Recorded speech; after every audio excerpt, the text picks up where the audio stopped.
Hablábamos también de recién la relación de San Martín con el gobierno central, con el triunvirato, un triunvirato que cae en base a la acción de la logia de Lautaro, y me acordé de que él eligió los granaderos para conformar su cuerpo, buscando granaderos en el interior. Y era como que tenía más, de hecho está demostrado, más preponderancia trabajar con las provincias para lograr sus objetivos. Y esto también le valió con el tiempo una enemistad con los gobiernos, ¿no? En distintas instancias. Es importante ver cómo él después ha movilizado pueblos enteros para que lo empujaran hacia su destino, ¿no? Establecido ya en Cuyo pasó eso. Sí, ahí en el caso del reclutamiento de los granaderos, que se va sirviendo de diferentes sectores, tiene que ver con cómo funcionaba el reclutamiento de los ejércitos que pelearon en la guerra de independencia, que generalmente son sectores que, bueno, el Estado los va revolucionando, los va reclutando y los va llevando fuera de la jurisdicción. Entonces, en ese sentido, es parte de la dinámica de la guerra, pero también hay que entender un poco, rescatándolo del tape pasado del soldado Cabral, ¿no? Que es como la visión que tenemos de esos sectores populares, pero que si vamos a los archivos nos muestran otras cosas, mucho más ricas, que son estos sectores populares que muchas veces no quieren salir fuera del lugar en donde viven, de que es más difícil ver si están o no con la revolución, de que a veces tienen ciertas confrontaciones con las autoridades y de que en cierta forma también hay una criminalización del reclutamiento. Ajá. Donde muchos de estos sectores que han sido llevados a los ejércitos de los Andes o del norte o al cuerpo de granaderos eran sectores que a lo mejor no tenían tanta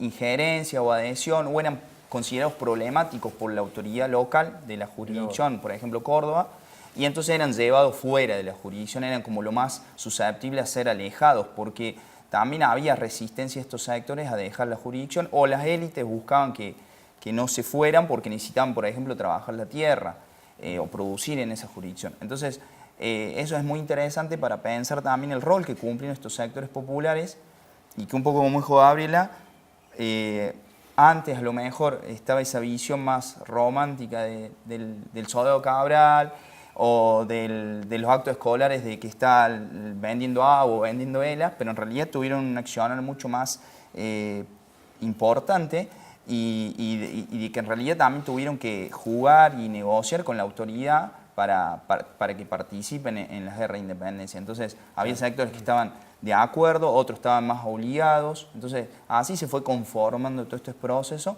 que termina siendo muy complejo por todo esto que venimos diciendo. Es que la guerra también, digamos, se extiende en el tiempo y bueno, y la población, digamos, también se ve, digamos, de alguna manera afectada hasta en la conformación de los núcleos familiares, ¿no es cierto?, los hombres en el ejército. Entonces la mano de obra que queda justamente para trabajar la tierra, para lograr la subsistencia, era un problema, digamos, no menor. Y en Mendoza, ya ubicado en Cuyo, está incluso documentación de los preparativos. ¿Tenemos algo aquí en Córdoba de estas cartas? Sí, tenemos, por ejemplo, una copia de una carta firmada por San Martín, dirigida al gobernador intendente de la provincia.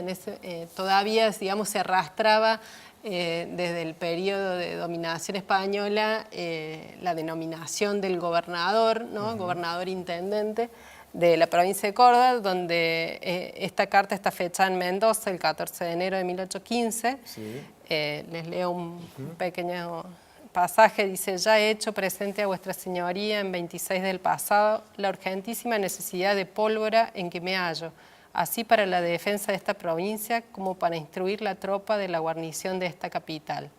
De nuevo exijo de vuestra señoría este servicio que refluya en el general del Estado y espero que con la brevedad imperada por las circunstancias se sirva a vuestra señoría disponer la remisión de 15 o 20 quintales que he anunciado.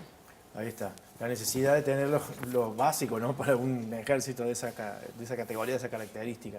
Sí. ¿Con qué Cuyo se encuentra San Martín y qué es lo que tiene que hacer con el pueblo para lograr cruzar finalmente los Andes?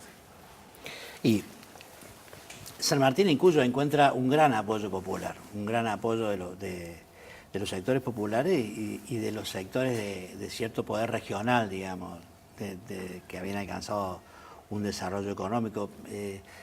Por ahí es conmovedor todavía el rastro que tiene el paso de San Martín por Mendoza está manifestado no solo en los lugares de revelación de su paso, como son el Cerro de la Gloria o el museo que hay, pero él consigue, todavía ahí se cuenta en memoria, a mí me la han contado alguna vez, algunas patricias mendocinas de memorias de cuando él paseaba por Mendoza y los saludos con la gente. Pero ya que estamos en Cuyo, quería volver un poquito para atrás a propósito del momento de cuando él recién llegaba a Buenos Aires y con Alvear se plantan frente al primer triunvirato, que derrocan al primer triunvirato, generando que suba el segundo triunvirato para luego llamar a la Asamblea del año 13 con la intención de declarar independencia, que finalmente no se concreta. Pero entre los caídos del primer triunvirato estaba Rivadavia, que era el secretario o ministro, digamos, era una figura ya importante, Rivadavia, que va a ser su gran enemigo, digamos, en la grieta que expresa prontamente la realidad argentina o la puja de intereses que se da en el primer escenario apenas sucedida la revolución, entre el interior de Buenos Aires, entre el puerto y las economías regionales de las provincias. En 1819, allá cuando estaba firmado en Chile, es que recibe la orden de volver a Buenos Aires con su ejército, que era el más poderoso de todos los ejércitos que tenía el virreinato, a combatir sobre todo a las tropas federales del litoral. Y la desobediencia de San Martín es uno de sus grandes gestos históricos y determinantes, porque él creo incluso que obedece una decisión del cabildo chileno, que deciden, no sé si exactamente la institución es el cabildo, pero que toman la determinación de continuar la guerra por el Alto Perú, mientras que desde Buenos Aires lo convocan a combatir. Bueno, eso le va a traer no pocos problemas internos, la adversidad y la relación con Rivadavia sería muy hostil, al punto que cuando él, poco antes de partir hacia el exilio, estuvo a punto de ser tomado prisionero, que Estanislao López le dice que cuando él regresa ya de Alto Perú, después de la reunión con Bolívar, Estanislao López se ofrece a escoltarlo con todas sus tropas para garantizarle la seguridad y la salida del país. Él la rechaza, pero así estaban las cosas. La aparición de la primera gran grieta. Claro, bueno, vamos a cruzar a Chile. Quisiera hacer un aporte de lo que dijo Alejandro con respecto a esto de Buenos Aires. Hay que entender que también el Ejército de los Andes es una gran inversión que hace Buenos Aires, y un poco tomando trabajos de Alejandro Rabinovich, un historiador militar. Él analiza, él dice, bueno, la cuestión de la R suma cero. O sea, si sacas de acá para poner acá no hay nada. Entonces, Buenos Aires lo que hace es desabastecer el ejército del norte, desabastecer el ejército central o del litoral. Entonces, para aportar todas las monedas al ejército de los Andes. Entonces, ese llamado tiene que ver con una intención de Buenos Aires de decir, bueno, nosotros hicimos este ejército, ahora lo necesitamos acá, no lo necesitamos en los Andes, de acuerdo a la visión desde Buenos Aires, ¿no? Tenemos que pensar en el contexto. Entonces, por eso se da el llamado, y eso después también desde Buenos Aires les va a pasar factura más adelante cuando vuelva San Martín de la campaña del Perú, que después podemos hablar un poco más de la situación en la que se encuentra ante exiliarse. Una cosita, Damián, cuando eso que intenta Buenos Aires con San Martín, lo hace con Belgrano en el Ejército del Norte. Por supuesto. Poco después que genera el motín de Arequito, digamos, se rehúsan los oficiales de Belgrano a bajar a combatir contra el litoral, específicamente. Lo que pasa es que tanto el de Tucumán como el Ejército Central, que estaría protegiendo Buenos Aires, está perdiendo las batallas porque no tiene financiamiento, porque todo el financiamiento fue a los Andes. Entonces, por eso Buenos Aires se cree con el derecho, el poder central más que Buenos Aires, se cree con el derecho de traerlo, por eso lo pide. Bueno, qué cosa que no hemos resuelto todavía en la Argentina, ese tipo de tironeo por la plata, ¿no? Sí. Vamos a cruzar los Andes, vamos a conocer cómo se hizo este cruce, llegando a Chile también con otro panorama en donde San Martín tenía que reconstruir muchas cosas. El 5 de enero de 1817 hizo jurar la bandera del ejército de los Andes y 4 días más tarde dio la orden de partida. Cruzar la cordillera andina era una proeza nunca antes intentada por un ejército. San Martín, que ya tenía 40 años, hizo gran parte de la travesía aquejado de dolores abdominales y mal de alturas. Muchas veces se compara el cruce de los Andes con el cruce de los Alpes por Aníbal, 2000 años antes, o por Bonaparte, un par de décadas antes. Aníbal y Napoleón cruzaron por una parte de los Alpes bastante menos alta y complicada que los Andes que cruzó San Martín. Aparte, Napoleón y Aníbal cruzaron una sola cadena de los Alpes. San Martín tuvo que cruzar 2 cadenas montañosas, casi 3. Es cierto que para la época y para lo que había sido la guerra de independencia hasta ese momento es una empresa de muchas mayores proporciones y de mucha más dificultad. Y ahí la figura de San Martín es fundamental porque solo alguien con realmente capacidades técnicas militares profesionales podía dirigir un ejército de esas dimensiones. El Libertador dividió sus fuerzas en 3 columnas y puso en práctica un plan para desorientar a sus enemigos. La guerra de Zapa es el nombre que dio San Martín a lo que ahora le llamamos acción de inteligencia y acción psicológica. San Martín desarrolló actividades de espionaje, contraespionaje, velo y engaño y propaganda. Por eso se hace el parlamento con los indios en el sur de la provincia de Mendoza, en el cual San Martín les pide permiso para atravesar la cordillera por su territorio para invadir por el sur Chile.